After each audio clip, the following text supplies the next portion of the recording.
When you hear economists, trade experts, politicians, diplomats using the expression policy uncertainty regarding the US, you need to interpret it in the same way that you interpret another very famous euphemism. When a company says that they are downsizing.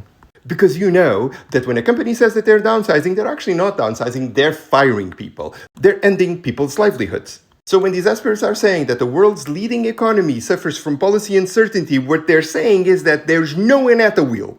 That the bastion of liberal democracies, that the place that attracted, through its stability, the consistent investment of every single Western nation, especially after the fall of the Iron Curtain, has now acquired a political risk premium that is akin to Turkey and to Russia. It means that we can't believe in anything that they say, and we can't predict anything that they do. But Elio, you say, shouldn't the US allies been aware of this? Because he's been stomping around saying that he's going to annex Canada and Greenland. And to that I would answer, yes, they should have. But what he's doing now is not just attacking norms when it comes to territorial integrity.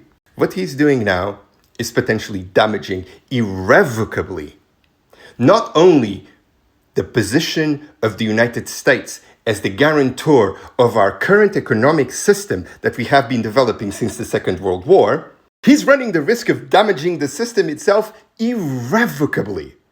And this is happening in a specifically damaging context in which every single checks and balance that contained Trump in his first term has folded. What we saw in the last 2 weeks was the birth of a new world. And I'm sure some people will argue that this is a piece of 4D chess that Trump played, that it was a way for him and his cronies to be able to buy stocks on the cheap. Both Bill Ackman and Stephen Miller seem to have that opinion. And while I'm sure that a lot of people made a lot of money with a lot of insider information that they received when it comes to this, the reason why Trump paused the tariffs when it comes to the rest of the world with the exception of China was because the Treasury bonds from the United States, i.e. its debt, was starting to collapse in something quite similar to what happened when Liz Truss, the shortest UK Prime Minister, collapsed the economy with an unfunded budget, causing a sellout of UK government debt. Like Liz Truss, Trump and his team shattered the trust that people had in the United States, potentially in a permanent manner.